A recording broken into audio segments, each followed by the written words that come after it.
Hello everyone. In this video, we are going to look at the helical gears. In previous videos, if you have seen, when I talked about gears, I was mostly talking about the spoor gear, the simple one that you see most of the times, but that's not the only type of gear that is available. There are other types of gears, right? So far we have talked mostly about this, but now we're gonna talk about this one, helical gear. The gear that the teeth are not parallel to the axis of the gear, but they are at some angle, which is called the helix angle. And they are common, they have lots of applications and lots of good basically properties compared to spoor gears. And this is what we are going to talk about in terms of kinematics, and then in terms of the forces, contact ratio, and so on. So we're going to look at a few formulas and some important properties of these helical gears. So first thing first, as I said, the teeth are at angle, okay?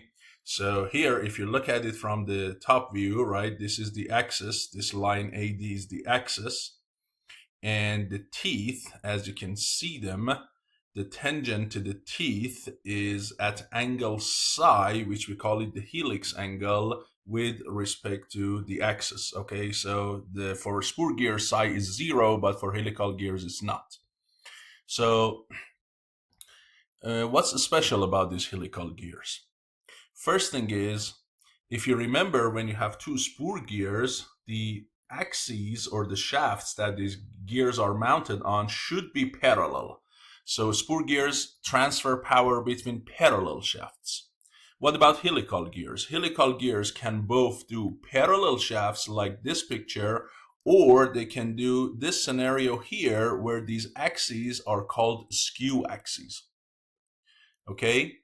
So they can be used for skew shafts or parallel shafts. What these are, the spurs are only for parallel shafts. So these have the extra advantage, okay? But that's not the only advantage. The main other advantage is that in spoor gears, all of the teeth for gear 1 and all of the teeth for gear 2, they become engaged all at the same time. So the entire tooth face engages at once. So it's basically what we call an abrupt contact. But in helical gears, the engagement happens gradually. So what does that mean? If you look here, look at this picture, you see that initially these teeth are, well, let's say they are spinning like this. Initially, these teeth are engaged here on the right side, and as they spin, more of the left side comes into contact. So the engagement starts from the right side and gradually progress toward the left side. But here, for these spoor gears, all of the teeth on one gear and all of the teeth on the other gear become engaged at the same time because they are parallel. Okay, so this gradual engagement is going to cause a smooth and progressive contact. So when you look at the noise and vibration, they are working much, much quieter because of this overlapping and gradual engagement, as opposed to spoor gears that have basically more of the impact. Remember, if you watch my previous video, the meaning of backlash, because of the backlash and that the fact that both gears become engaged at the same time, that is going to cause some noise. Now, another thing that is there is called the contact ratio. We're going to talk about contact ratio. So contact ratio is lower for spoor gears and is higher for the helical gears, which causes the helical gears to be able to carry more load and run smoothly. And they come at a disadvantage. There is one place that helical gears have a disadvantage. What is that? That is the axial force or thrust. Spoor gears have no axial force. These guys do have axial. You might say, what is the axial force? So let me show you. So if you remember, when I talked in one of my previous videos under playlist machine design about the spoor gears and about the stress in the teeth and the Lewis equation, we found that the force exchange between the teeth in a spur gear can be decomposed into two components. One is the radial component, the other one is the transverse component. The transverse one is the one that basically transfers the torque from one gear to the other one, and radial one is the one that presses these gears against their shafts, and their shafts against basically the ball bearings or bearings in general, any bearings that the shaft is mounted on. Now, if you look at the helical tooth, because of this extra angle that you have, which is the helix angle, your force, instead of being 2D like this, your force is 3D. It has three components now. The transfer component, which still passes transfers the torque from one gear to the next. The radial one, which presses the gears radially to their shafts. And there is this new guy, axial, which can move the gear along the axis of it if it's not properly supported. And so when we have this kind of gear, this helical one, not only we have to support their weight and their load radially, we have to also support them axially. So the kind of bearings that this guy need should be different. For instance, if I can use a ball bearing for spur gears, for these guys I need a taper bearing which can tolerate some axial force, or I need to have some shoulders for the ball bearings so they can support the axial force, and these guys cannot axially move. So the force, as I said, is also going to have a component along the axis, and this is basically their main disadvantage. The rest of it is all advantage. They have lots of good advantages, but this one, this extra support that they need axially, is basically their disadvantage. So now let's look at some terminologies here. I introduced to you the helix angle. So this is nothing new. Now the difference is this time you have two components for everything. So for gear modulus, for circular pitch, for pressure angle, you have two of each. One is in the normal direction, the other one is in the transverse direction. Well, how would you define that? What is normal? What is transverse here?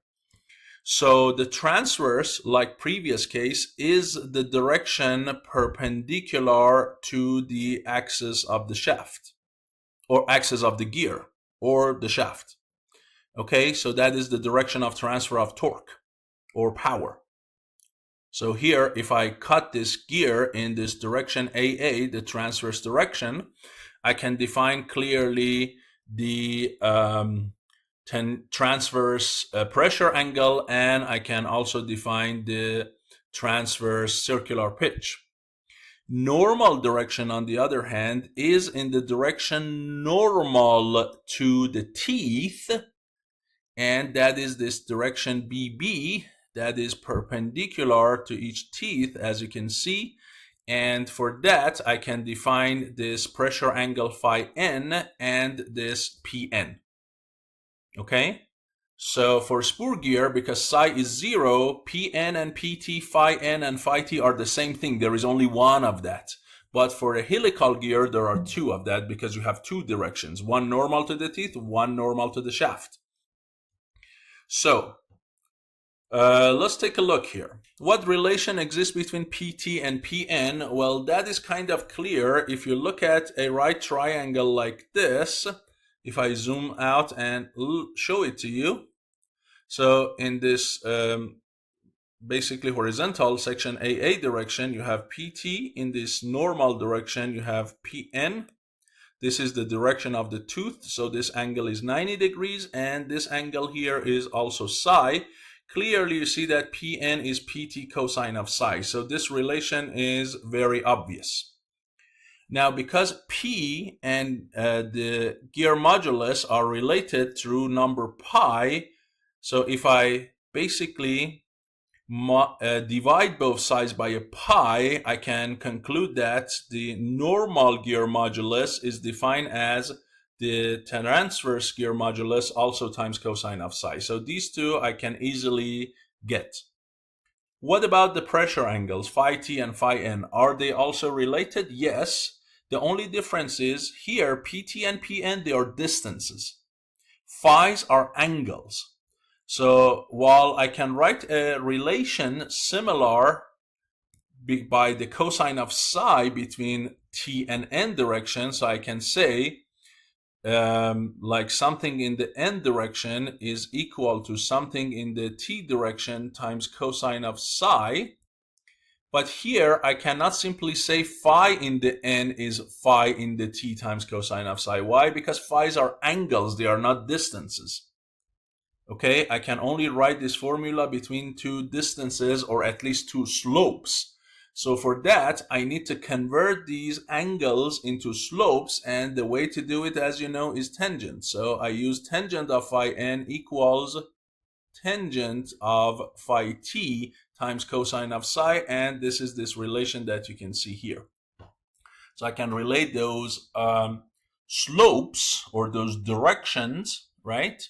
And I can relate them by cosine of psi. So here, if you have one of them, like you have the n parameters, you can find the t parameters, or if you have the t parameters, you can find the n parameters if I give you the helix angle, Okay, so these are some important formulas, these three that I showed you.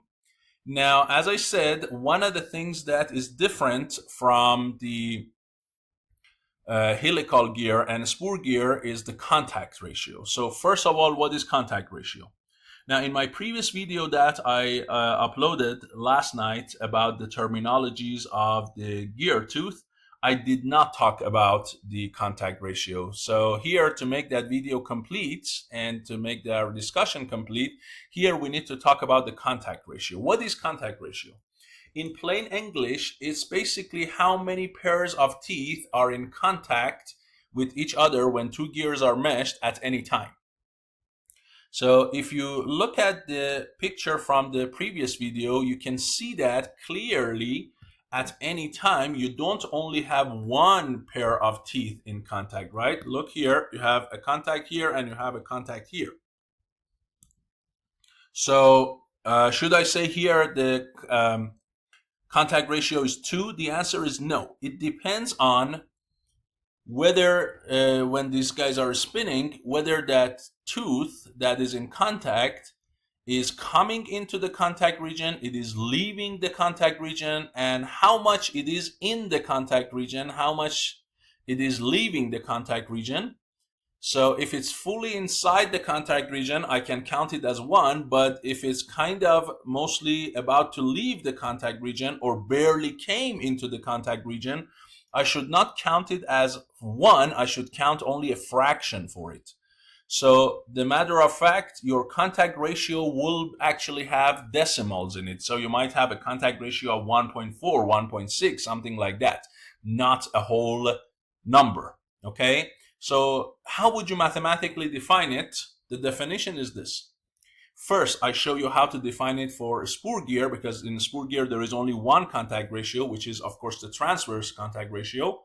How would you define it? It is equal to the length of this arc, which we call it the total contact arc, divided by the circular pitch. So this pitch here is of course the circular pitch. So what is this here? Here, if this gear, let's say this is the bottom gear and there is one on the top of it and this guy is spinning clockwise. So this one on the left is the one that starts to have contact, and this one on the right is the one that is about to lose contact. So this one that is about to start having contact and move in the contact region, the distance from this point on the tooth profile on the pitch circle, this point A, to this midpoint, the pitch point P, the length of this arc, we call it arc of approach. And for this one that is about to lose contact, again, the similar point PB on the tooth profile on the pitch circle, the length of this arc from P again to the pitch point P, this is what we call arc of recess. If you add these two arcs together, that is the total arc that you have during full contact. And why should you divide it by circular pitch? Because circular pitch is the arc on the pitch circle that you have for one tooth. If you remember, one portion of it was the tooth thickness, the other portion of it was the space between the teeth. So one circular pitch corresponds to one full tooth. So if you divide that total arc by this, you're going to get some ratio, which is how many teeth are practically in the contact region. Okay, so that is what we call transverse contact ratio, epsilon sub t. Some other books use different parameters instead of epsilon, but that's fine. There is also another way that you can define it. Instead of dividing arcs, you can use linear distances. So instead of dividing arc length, you can divide linear distances. What linear distances? So one of them is length of line of action. What is line of action? Here, this line, small ab, is line of action. Remember, line of action is the line that the forces exchange along, and the angle of it with common tangent was called the pressure angle, right? So here, if you have the dedendum point of the approaching teeth, small a, and a point on the addendum of the leaving tooth B, the length of this distance A to B, LAB, is what we call the length of line of action. If you divide that by base pitch, which is circular pitch times cosine of pressure angle, that is also, you can mathematically show that also gives you the transverse contact rate. Now, why is this guy called the base pitch? Because if you remember, diameter of the base circle was related to diameter of the pitch circle through cosine of the pressure angle. So now if I multiply both sides by a pi and divide them by n, this guy is your circular pitch P, and this guy on the left hand side, because it's diameter of the base, I can call it the circular pitch, but for the base circle, or I call it the base pitch. So you can clearly see why this pi cosine phi is called the base pitch. Now, for a helical gear, you have two terms, two contact ratios. One is in the transverse direction. You count how many teeth are engaged, okay, like the spur gear, and there is another one that is called the axial contact ratio. And your total contact ratio is sum of these two.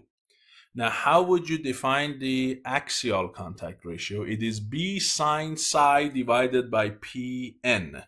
What is B here? B is the face width, which is measured axially. And Pn is that basically circular pitch in the normal direction. Let me show you. So B is this distance here. Don't mix it with this B, okay? That's the thickness of the gear in the axial direction. And when you multiply it by sine of the helix angle, what would you get? So this is B, right? And if you consider that and you draw a normal here, given that this angle is psi, you are basically measuring this distance here. Okay, that is B times sine of psi. And right, so this is B, that is psi, this is B sine psi. And if you divide that by the pitch in this direction, which is called Pn, you also get how much contact you would get in that direction as well. Now, to me, this actually better be called epsilon n instead of epsilon psi, okay, because it is really in the n direction. And calling it normal contact ratio instead of axial contact ratio, to me it makes sense, because you're exactly dividing a measurement in the n direction by another measurement in the n direction. So it's better be called epsilon in the n direction. Now, yes, I can call it epsilon psi because the reason for it is existence of psi. If psi is 0, you can see the sine of psi goes to 0, this whole thing goes to 0, okay? But calling it axial to me does not make any sense. I would call it a normal contact ratio. But again, if you look at the different references, they called it axial contact ratio. So I'll go with whatever they called it. But this extra term is going to help and add to that tangential to give you more contact ratio. So now not only you count on how much contact ratio you have in this transverse direction, in this direction, you also count how much you have in this direction, where the contact starts to gradually increase, as we know. And you clearly see that this term, when psi gets bigger, sine of psi gets bigger, so epsilon psi gets bigger. And when epsilon psi is added to a constant epsilon t, the whole epsilon goes up. So for instance, for a spoor gear, if the average contact ratio, which is only from epsilon t, is 1.4, if I add 20-degree helix angle, now you have to add that term, which is about 0.6 to it. So now you have 2 for contact ratio. And if I go to 30 degrees, I go to 2.5. So you clearly have more contact. And the reason is clear because look, when you have spoor gears, these teeth are like this. They are touching each other along only this edge, basically, right? They are only contacting each other along this edge. But when the teeth are like this, they are longer, right? So they are contacting each other along this longer edge, and this increase in this length compared to this case, that should be counted in addition to, of course, how much contact you have in this tangential direction. So that is basically because of increase in the size of the contact area. That's why we can say that the contact ratio is bigger for a helical gear, and because of a bigger contact ratio, you can carry more load and they can work quieter. Now, here, just going back to that discussion of the forces, as I said, for helical gears, the force is 3D. So there is a transverse force, which is passing or transferring torque between the gears. There is a radial one, which presses it against the axis. And there is an axial one that you have to kind of suppress by adding a tapper bearing or a shoulder against the bearing or something, so the gears don't move axially. Now, what are these components? How do you find them? Well, here you can see all of the 3 important angles that you have. So in this transverse direction, you have the pressure angle transverse. Normal to the teeth, you have the normal pressure angle in this plane. That is normal to the teeth. On this plane, that is in the transverse, you have phi t. And then the angle between these 2 planes is psi. Okay, so the angles of this W are given by phi n and psi, really. So when you want to decompose this total force between the teeth, W, you want to decompose it along A, R, and T, you have to use these 2 angles, phi n and psi, and that's exactly what you see here. Radial one is W sine of phi t, right? That is going to be that vertical component, of course, right? It is going to be this guy, which is the same as this. And then this cosine component of it, which is this, now you have to also decompose that based on cosine psi and sine psi. If you use cosine psi, you get the t component. And if you use sine psi, then you get the a component, okay? So these are the components for the force for a helical gear. And you can also rewrite it if you want. Rewrite all of them in terms of Wt. You can write all of these components, including the total force itself. You can write them in terms of Wt. Why Wt? Because Wt, if you remember, is the one that is transferring the torque from one to the other, and I can find Wt by basically the relation between the horsepower and the speed of the pitch line, right? The speed, the contact speed, basically. So if you remember from the rigid body kinematics, the torque is given by the, if you multiply the torque by omega, you are going to get power, correct? Now, the torque in this case is coming from this tangential force times the half of the diameter of the pitch circle. So this is equal to basically WT times D over 2. That is the torque that is exchanged between the two gears. And this omega, right? You know, V equals R omega. So omega equals V over R, and R again is D over 2, right? R is the radius of the pitch circle. So if you see these two, if I cancel them, then I can say power is also equal to W times V, and that is another definition for power is force times velocity. This is the velocity of the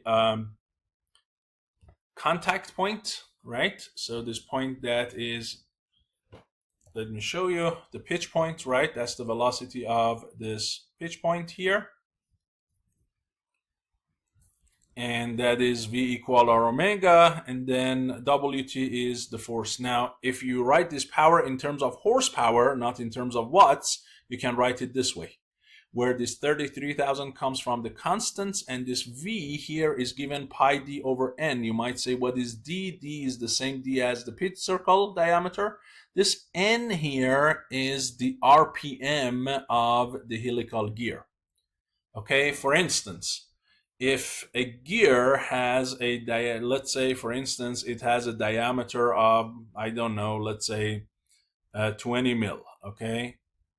So D is 20 mil, and then the RPM is, let's say, for instance, 1200 RPM. If you plug it into that formula, you see that the velocity of the contact point is going to be pi d n over 12. So you get 100, and let's convert this to standard units, so 0.02. So 100 times 0.02 is 2, so you're going to get 2 pi, and this is in meters per second. And then you can plug it over there. So let's say the power that you're exchanging between the two gears is, I don't know, let's say 2 horsepower, okay? And so then WT, the tangential force exchange between them, is going to be 33,000 times 2 divided by 2 pi, okay, which is a little bit over or less than 11,000 Newton. Once you plug it into this formula here and here, and you have the tangential pressure angle and the helix angle, then you can find the radial force and you can find the axial force exchange between the two gears, and the total force on the bearing, the force on the bearing is going to come from the R and A, so it is going to be like WA squared plus WR squared. So this is the kind of force that you can apply to the shaft or to the bearing, and you can pick a proper bearing to tolerate these amount of forces. So hopefully now you see a little bit in difference between a helical gear and the spool gear. And hopefully you found this video useful. So thank you for your attention, and I'll see you in the next lecture.